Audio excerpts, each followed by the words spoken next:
जीवन की आधारशिला। ओशो। अध्याय 3।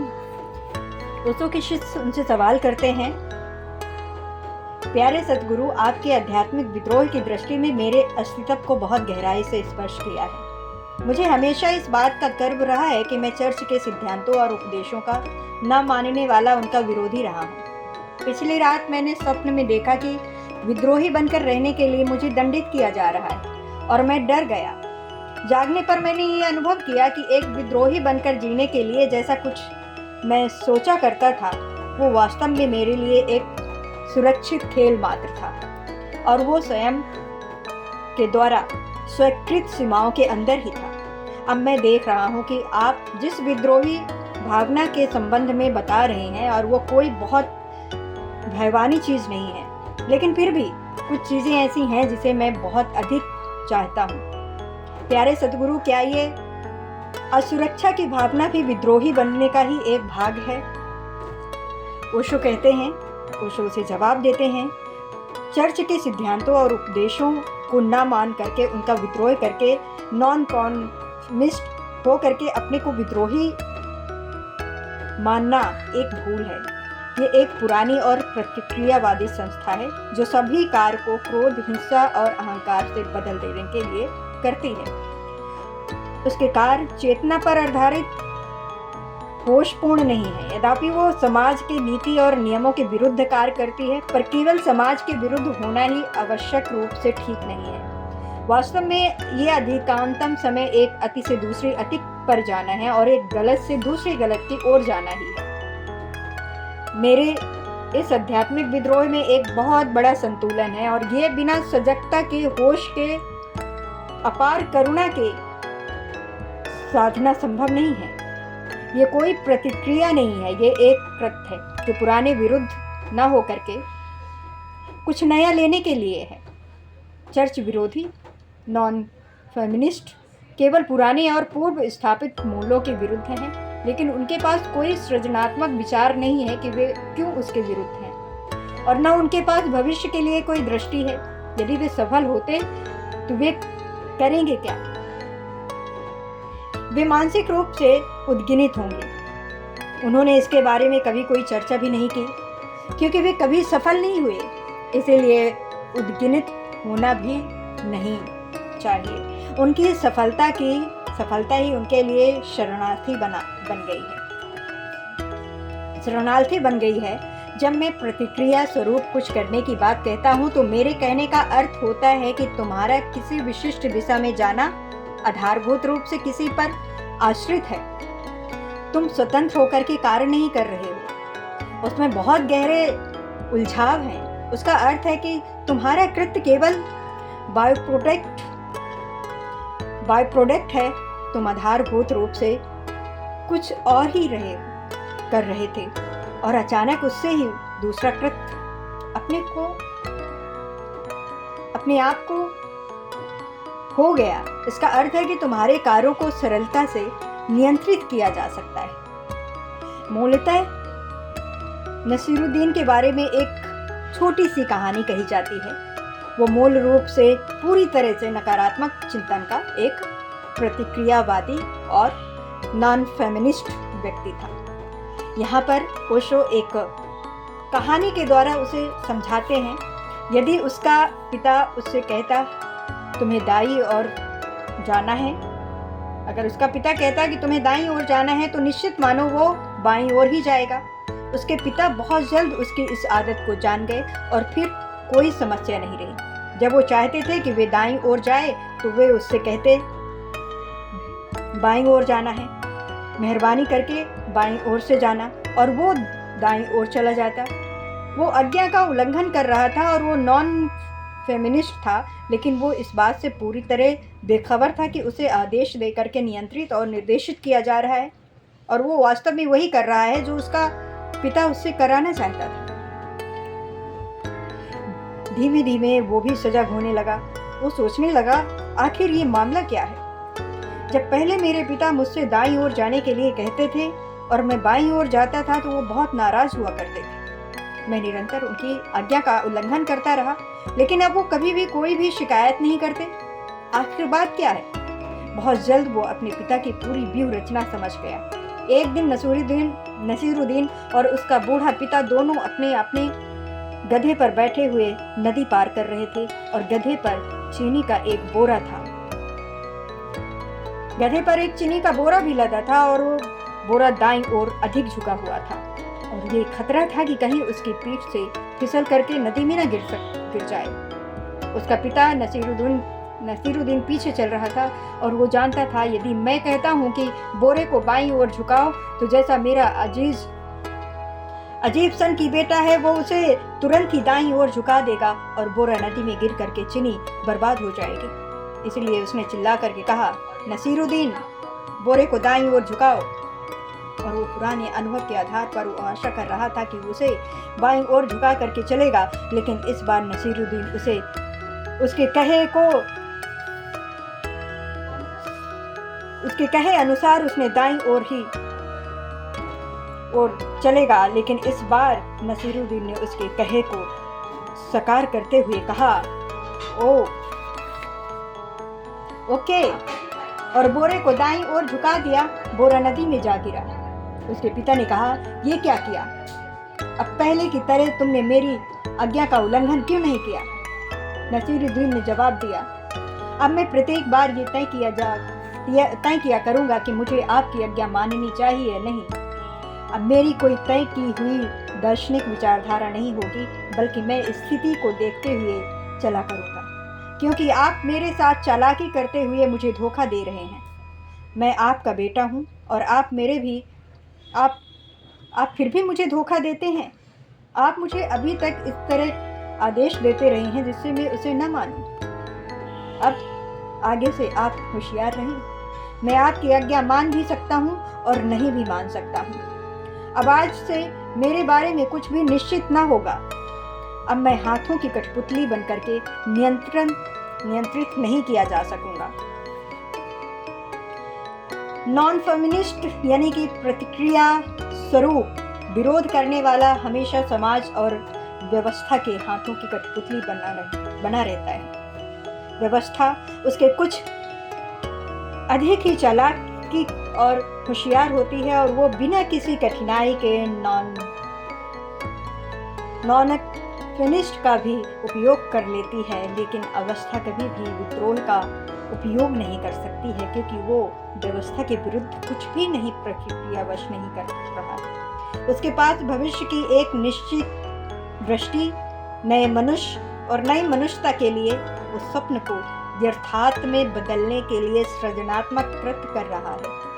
यदि वो समाज के विरुद्ध में है तो वो विरोधी इसलिए है क्योंकि समाज उसके स्वप्न को साकार करने के मार्ग में एक अवरोध है।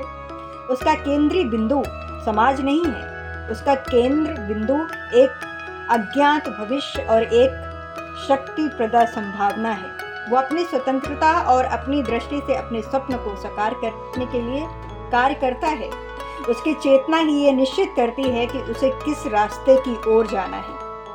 क्रिया और प्रतिक्रिया के माध्यम यही अंतर है कि प्रतिक्रिया हमेशा तुम्हारे शत्रु द्वारा तय की जाती है। संभावतः तुम उसके बारे में कभी सोच तक नहीं पाते हो कि प्रतिक्रिया प्रकट करते हुए तुम्हारा शत्रु ही अधिकांतर जमाने की स्थिति में है, अधिक जमाने की स्थिति में है और वो तुम्हारी कृत्य को निश्चित कर रहा है। तुम क्या करने जा रहे हो ये दुश्मन ही तय कर सकता है। ये सृजनात्मक विद्रोह पुरानी अवस्था है, सड़े हुए समाज और मृत मनुष्यता की एक कल्पना के परे है, क्योंकि ये सभी उस महान स्वप्न के एक छोटे से खंड की एक कल्पना तक नहीं कर सकते जो एक विद्रोही अपनी आत्मा में लिए चला आ रहा है। उसके सभी कृत्य उसे स्वप्न से उत्पन्न होते हैं। उन सभी का समाज के विरुद्ध होना मात्र एक संयोग है। ये समाज के विद्रोही में न होकर के नए मनुष्य के निर्माण के लिए है। उसकी पहुंच नकारात्मक न होकर के विधायक है। ओशो कहते हैं, पुराने समाज के विरुद्ध उसके हृदय में क्रोध न होकर के दया और करुणा है। वो जानता है कि पुराने मनुष्य ने कैसे कितने अधिक पीड़ाएं झेली है।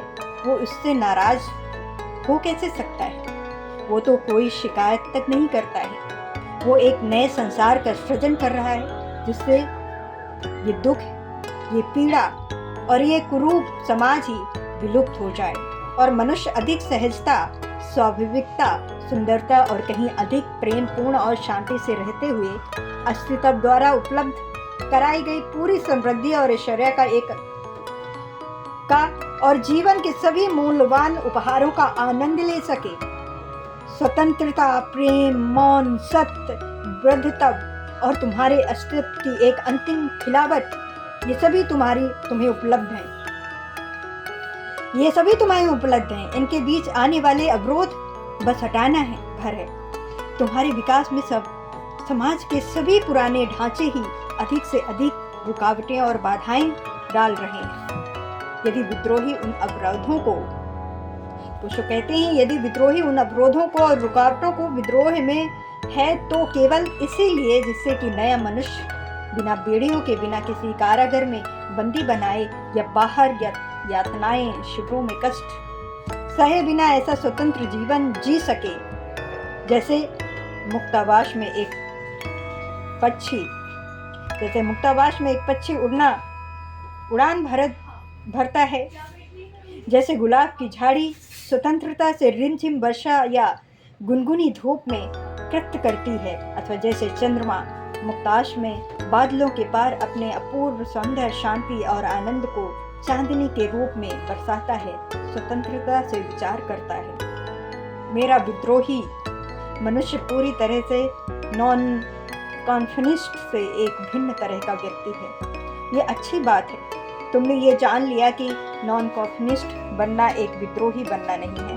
इसे कभी भी भूलना भी मत, क्योंकि प्रक्रिया स्वरूप धर्म या समाज का विरोधी अथवा नॉन कॉम्युनिस्ट बनना बहुत आसान है, लेकिन विद्रोही बनने के लिए तुम्हारे अस्तित्व में एक बहुत बड़े रूपांतरण की जरूरत होती है। ओशो कहते हैं, विद्रोही बनना तुम्हारे अस्तित्व में एक बहुत बड़े रूपांतरण की जरूरत होती है।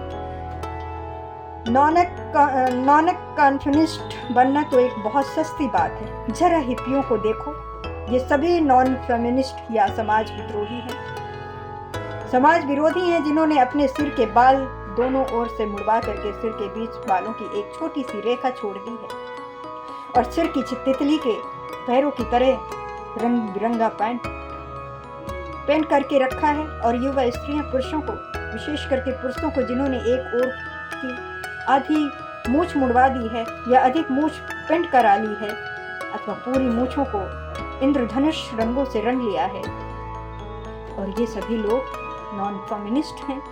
ये बहुत आसान बात है। तुम अपनी पेंट के बटन के पीछे लगवा लो और तुम हो गए समाज विरोधी।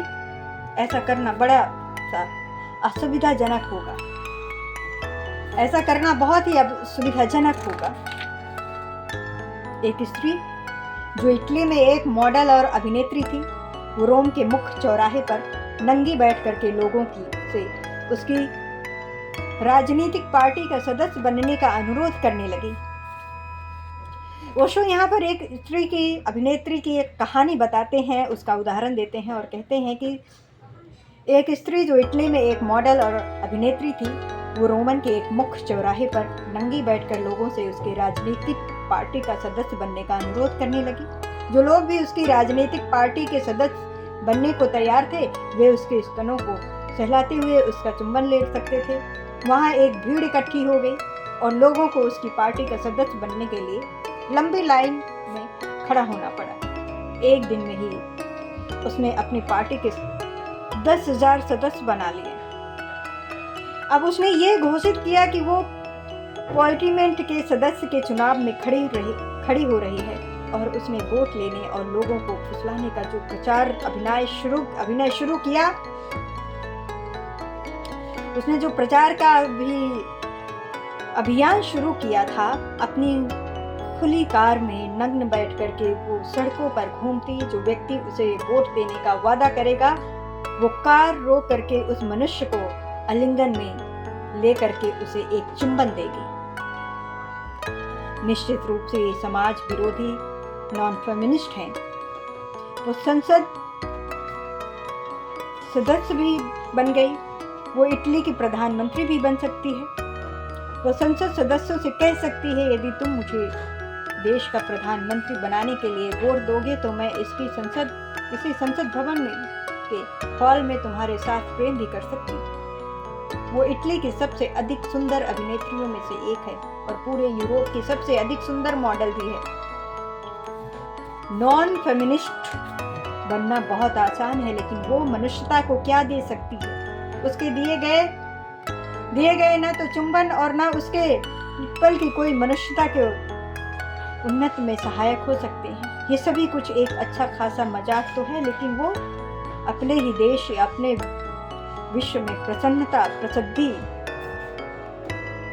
या आनंद जैसा कुछ भी नहीं ला सकती। सदियों से समाज विरोधी लोग मूर्खतापूर्ण कृत्य ही करते आए।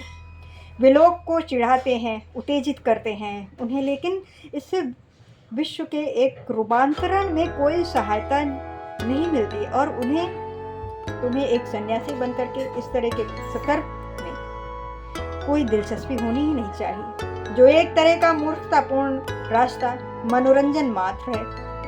इससे तुम आसानी से प्रसिद्ध तो हो सकते हो, लेकिन अमेरिका में रॉबर्ट रिप्लेस नाम का एक व्यक्ति इसी सदी के प्रारंभ में था।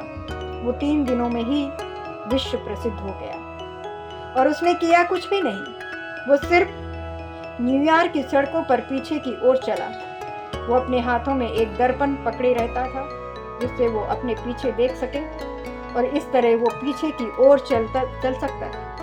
स्वाभाविक था, उसने लोगों का ध्यान अपनी ओर आकर्षित किया।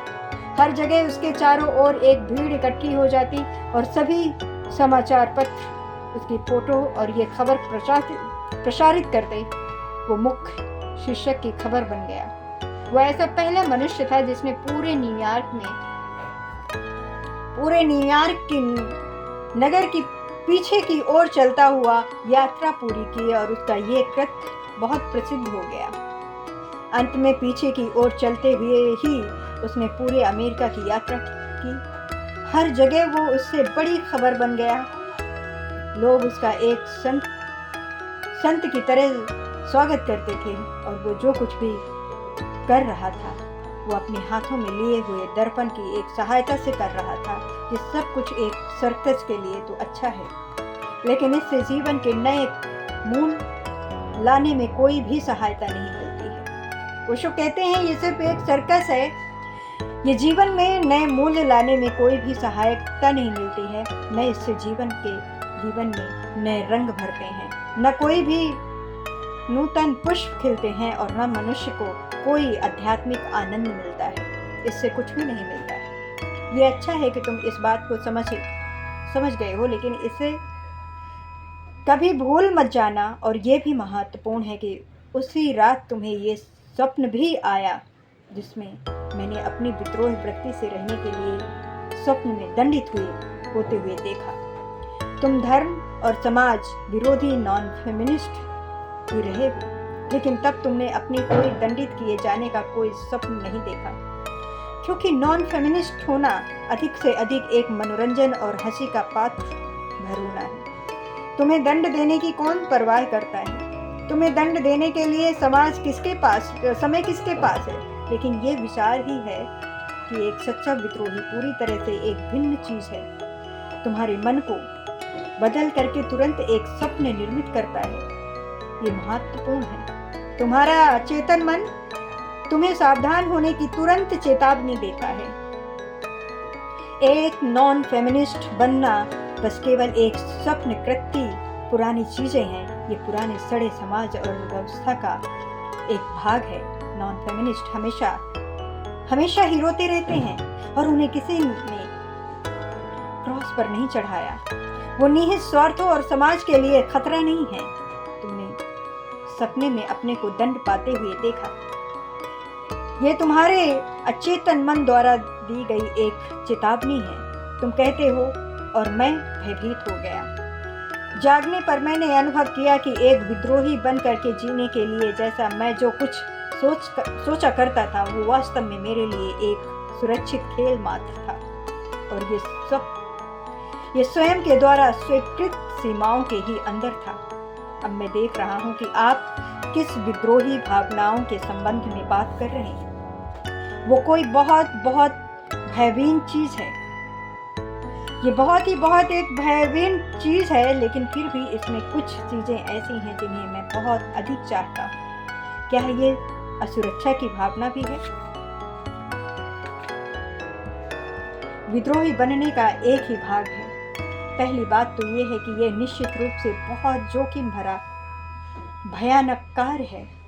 ये केवल उन्हीं के लिए है जो शेर का कलेजा रखते हैं, जिनमें साहस है और एक मनुष्यता गरिमा है। ये सभी लोगों के लिए नहीं है। एक विद्रोही समाज सृजित करने के लिए केवल थोड़े से ही विद्रोही लोगों की ज़रूरत है, जबकि दूसरे लोग उनका अनुसरण करेंगे, लेकिन वे स्वयं अपने आप विद्रोही नहीं बनेंगे।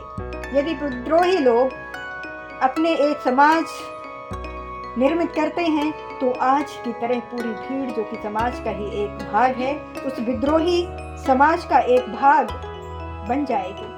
लेकिन ऐसे लोग स्वयं अपने आप केवल इस कारण ही कुछ भी नहीं कर सकते क्योंकि ऐसा करना भयानक है। लेकिन जहाँ तक मेरा और मेरे अपने लोगों के संबंध हैं, कोई भी चीज़ जो खतरनाक हो, जोखिम भरी और डरावनी हो, उसे तुम्हारे पौरुष, तुम्हारी भावना और तुम्हारी आत्मा को एक चुनौती के रूप में स्वीकार करना चाहिए।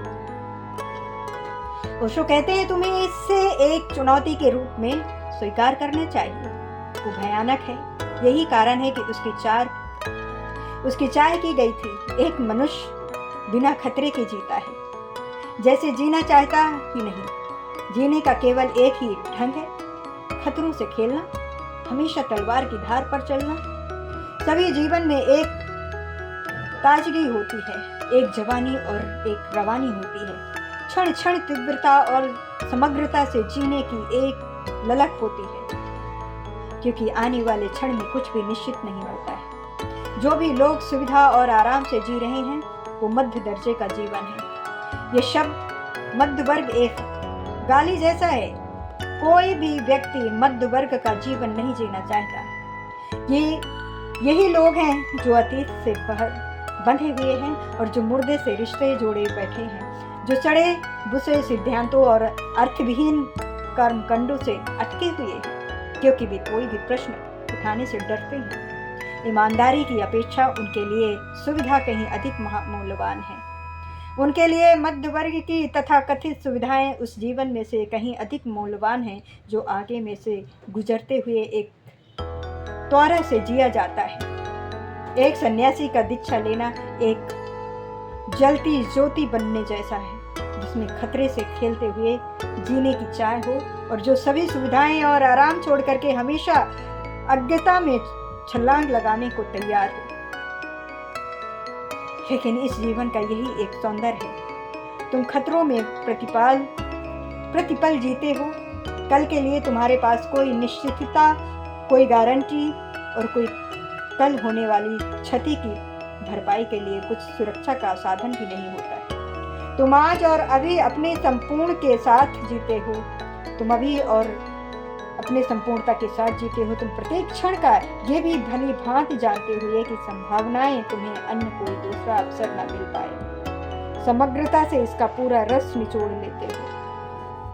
तुम प्रेम करते हो, लेकिन तुम्हारे लिए प्रेम बनावट नहीं होता।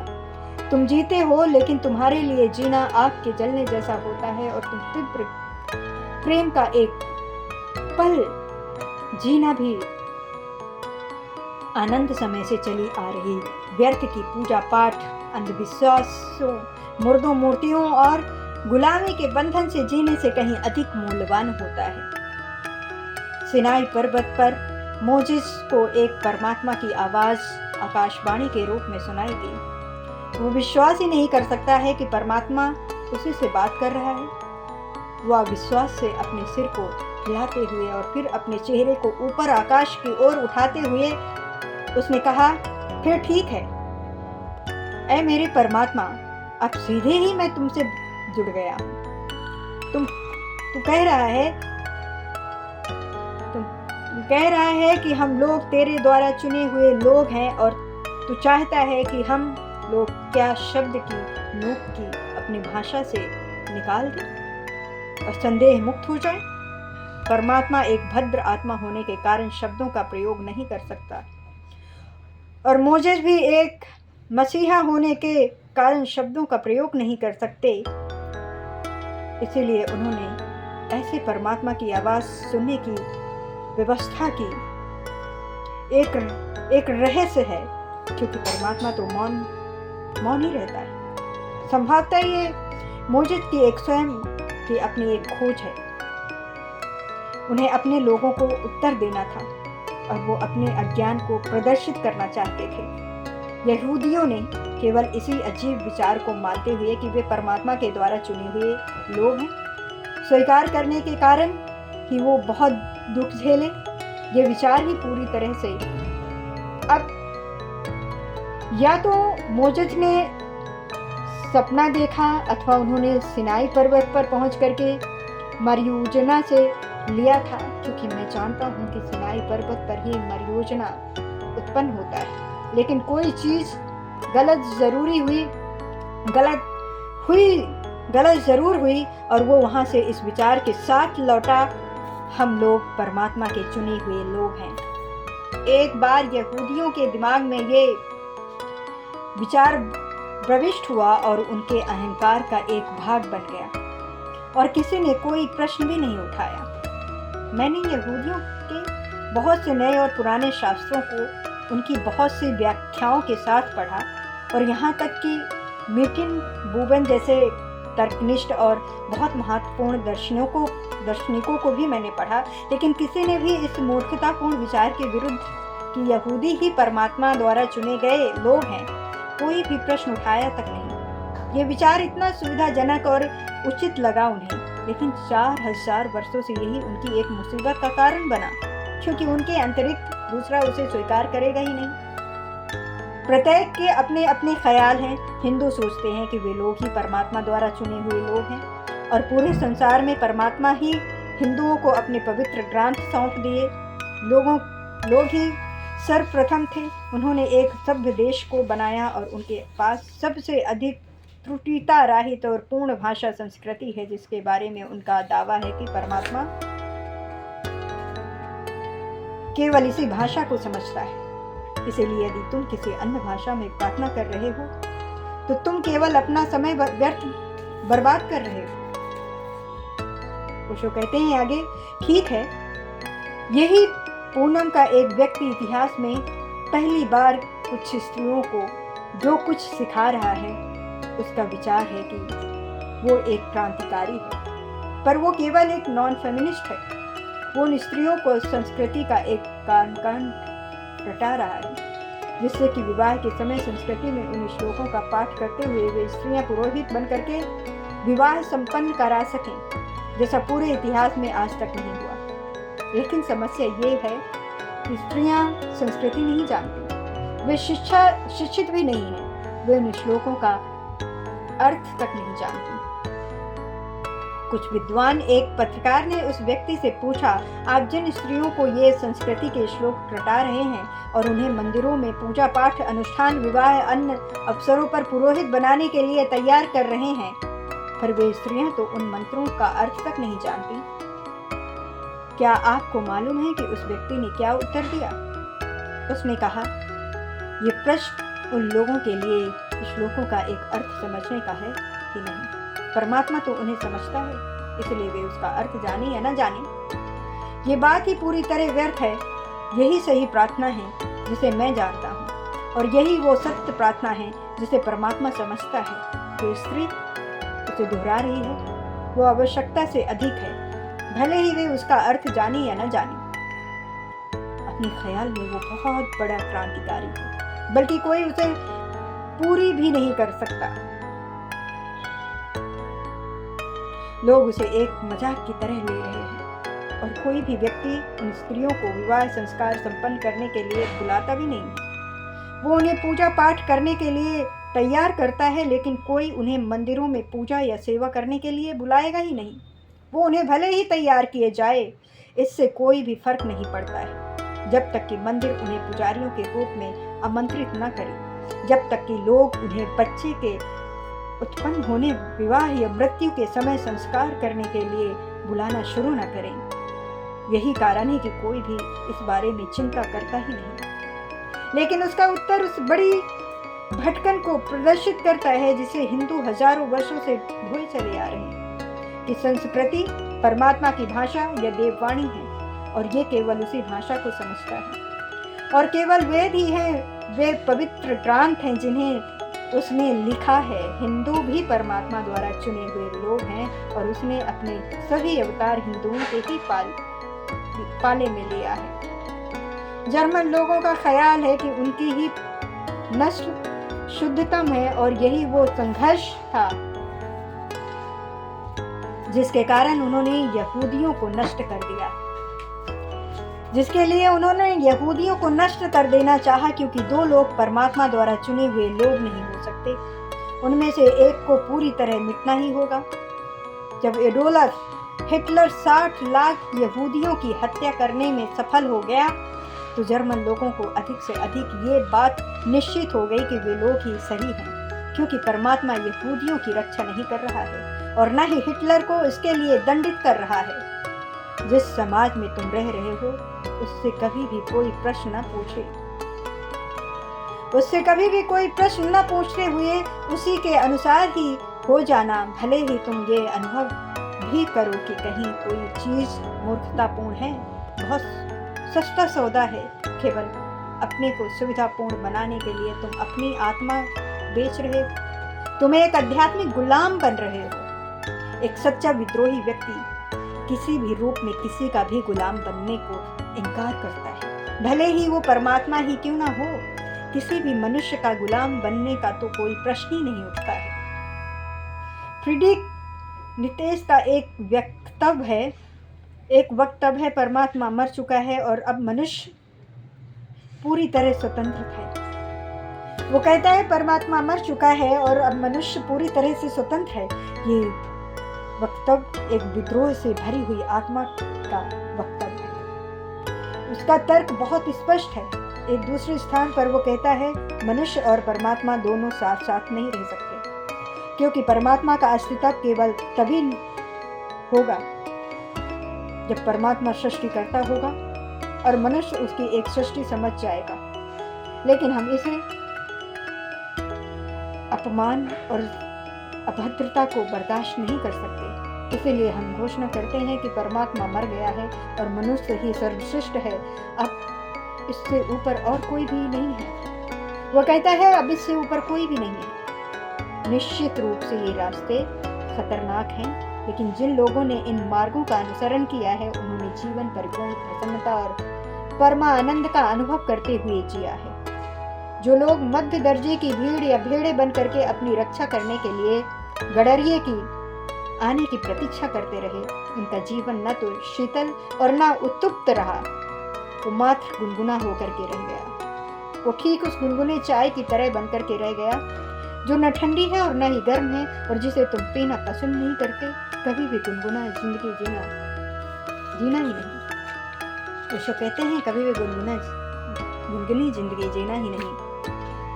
हेरी की सखामिजिस्ट पत्नी मथुरा उसे पतलून का एक जोड़ा खरीदने वाले के लिए अपने साथ बाजार ले गई।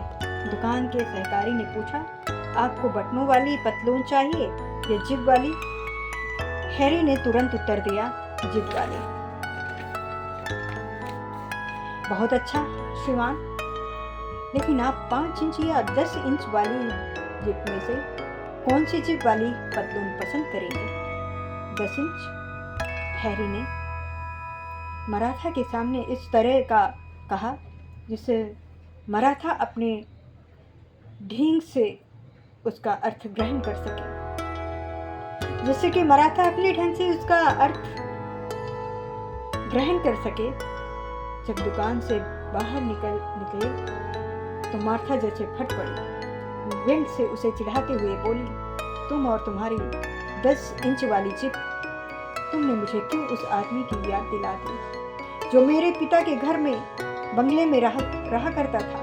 हर सुबह वो नीचे उतर करके अपने बाग में जाता था, अपने गैरेज का ताला खोलता था और 8 फुट के दोहरे दरवाजे को खोलते हुए अपनी पुरानी और टूटी साइकिल बाहर निकालता था। जीवन साइकिल पर चलते हुए मत बिताओ। असुरक्षा की भावना उत्पन्न होती है, लेकिन सुरक्षा है क्या? क्या यहाँ जीवन में कोई भी चीज सुरक्षित है? क्या सुरक्षा का कहीं कोई अस्तित्व है? अथवा वो केवल एक विचार मात्र है? क्या वो कोरा अवशासन है जिसे मनुष्य ने स्वयं अपने लिए निश्चित निर्मित किया है? क्या कहीं सुरक्षा है भी? हिरोशिमा और नागासाकी में लोग अपने विस्तार पर पूरी तरह सुरक्षित लेटे थे। मैं नहीं सोचता कि उन 2 बड़े नगरों में 200,000 लोग असुरक्षा का कोई भी विचार लिए सोने के लिए बिस्तर पर लेटे थे और सुबह होने पर वहाँ केवल मुर्दा जिस्म और जलती हुई लपटें थीं। कोई भी जीवित चीज वहाँ बची ही नहीं। यहाँ तक कि पक्षी, पशु, मनुष्य और वृक्ष कुछ भी नहीं बचा। सारा जीवन जैसे नष्ट हो गया। ये किस तरह की सुरक्षा है? क्या तुम सोचते हो कि उन 60 लाख यहूदियों ने कभी सपने में भी ये कल्पना की थी कि गैस चैम्बर में 1 मिनट के अंदर उनका अंत हो जाएगा और चिमनियों के धुआं बन करके वे आकाश में विलुप्त हो जाएंगे? कौन सी सुरक्षा थी वहां? यहाँ कभी कोई सुरक्षा है ही नहीं। मृत्यु किसी भी क्षण आ सकती है और हमेशा बिना सूचना दिए, बिना किसी चेतावनी के आती है। फिर भी हम लोग सुरक्षा के विचार के साथ जीते हैं और जब भी विद्रोह बनने का कोई विचार उठता है, विद्रोह की भावना जागती है, हम तुरंत ही सुरक्षा के बारे में सोचने लगते हैं। लेकिन तुम्हारे पास सुरक्षित कुछ भी नहीं है। एक विद्रोही ये भली भांति समझता है कि यहाँ सुरक्षा जैसी कोई चीज है ही नहीं, इसीलिए उसकी बात करो भी नहीं। सुरक्षा में जियो।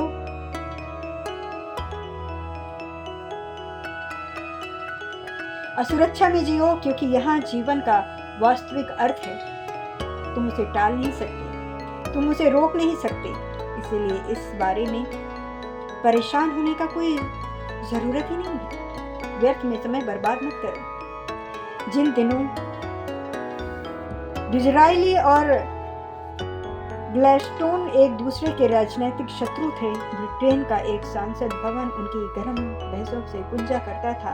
एक बार ग्लैडस्टोन ने प्रधानमंत्री डिज़रायली से चीखते हुए कहा, जनाब, आपका अंत एक दिन या तो फांसी के तख्ते पर होगा अथवा आप यौन रोगों से ग्रस्त होकर के मरेंगे।